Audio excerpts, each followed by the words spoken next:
తెలంగాణ భవన్లో బీఆర్ఎస్ నేత కేటీఆర్ మాట్లాడుతున్నారు. లైవ్ చూద్దాం.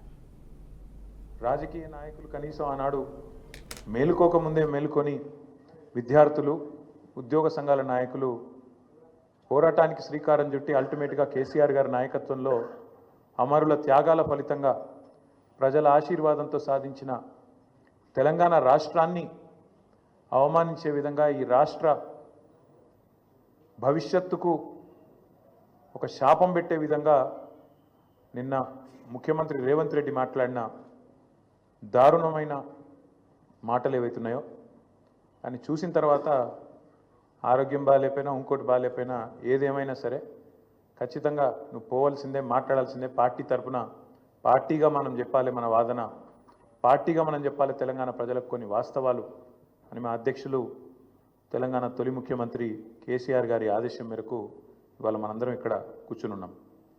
నిజంగా నిన్న రేవంత్ రెడ్డి గారు మాట్లాడిన మాటలు చూస్తే స్వతంత్ర భారతదేశ చరిత్రలోనే అత్యంత అసమర్థుడు, ఒక చేతగానివాడు, ఒక పనికిరాని దక్షత లేని పాలకుడు ఇంకొకరు లేరు ఈ దేశంలో అనేది మాత్రం తేలిపోయింది.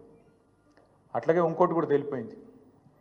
ఏవైతే వీళ్ళు ఒక 420 హామీలతో అభయ హస్తం అనే పేరు మీద ఇచ్చిన మేనిఫెస్టో, అందులో సబ్బండ వర్గాలకు కలిపి 420 హామీలు ఏవైతే ఇచ్చిండ్రో కాంగ్రెస్ మేనిఫెస్టో ఈ శతాబ్దపు అతిపెద్ద మోసం అనేది కూడా తేలిపోయింది.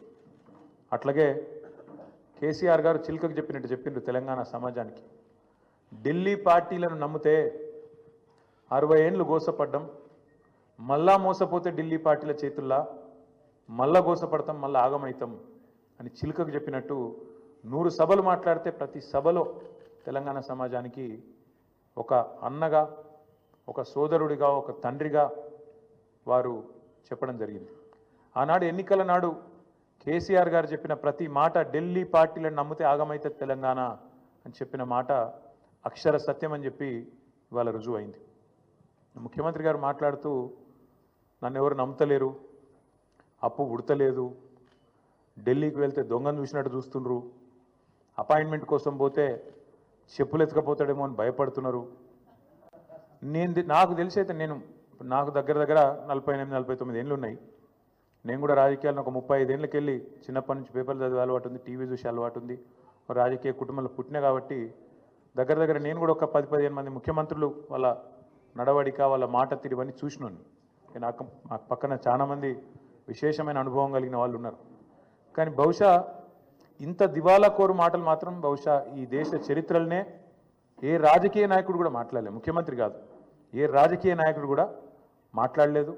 ఒక్క మాటలో చెప్పాలంటే రేవంత్ రెడ్డి గారు నిన్న నాకు పరిపాలన చేత కాదు అని కాడి పడేసిండని చెప్పక తప్పదు.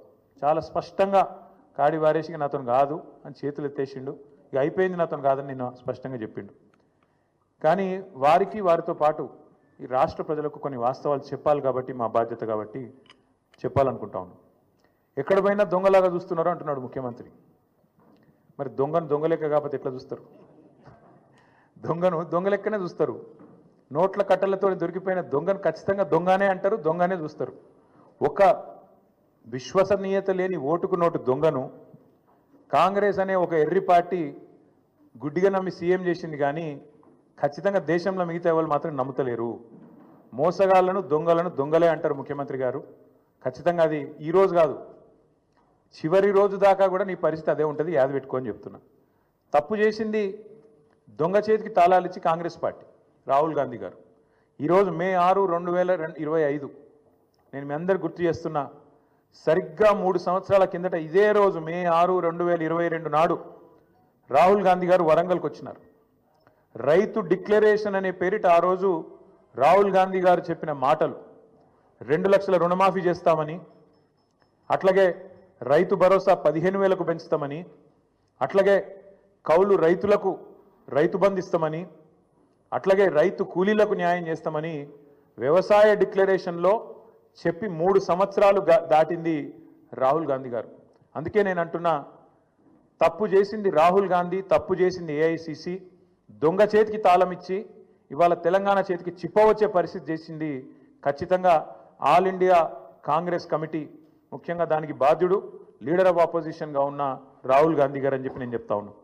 అట్లాగే ఇవాళ ఎందుకు ఈ మాటలు, ఎందుకు ఈ ఫ్రస్ట్రేషన్ అని చెప్పి ఇప్పుడు కొంతమంది మిత్రులు వారితో కలిసి మేము వస్తున్నప్పుడు ఇక్కడికి కమలాకర్ గారు, నేను మాట్లాడుకుంటూ వచ్చినాం, వెంకటరమణారెడ్డి గారు, అట్లాగే మా ప్రశాంత్ రెడ్డి గారు మాట్లాడుకుంటూ వస్తుంటే వారందరూ అన్నది మాట ఒకటే, అధికారంలోకి వస్తామని వాళ్ళు అనుకోలేదు, అడ్డగోలుగా హామీలు ఇచ్చిండ్రు, నోటికొచ్చిన చెత్తవాగుడంతా వాగినరు, ఎవరేం చెప్తుంది రాసుకుంటూ వేయినరు మేనిఫెస్టో అనుకుంటా.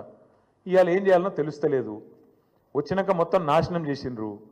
అట్లాంటి పరిస్థితి వచ్చింది కాబట్టి ఇవాళ కేవలం తప్పించుకోవడానికి, కేవలం ప్రజలను ఇక మాతో కాదు తప్పించుకోవడానికి మార్గాలు వెతుకుతూ, దొంగతనం చేసినాక దొంగ పారిపోయేటప్పుడు ఎట్లయితే మార్గాలు వెతుకుతాడో ఆ పద్ధతుల్లో రేవంత్ రెడ్డి గారు ఇవాళ మాట్లాడుతున్నట్టుగా ఆయన ఫ్రస్ట్రేషన్ చూస్తుంటే కనబడతా ఉన్నది.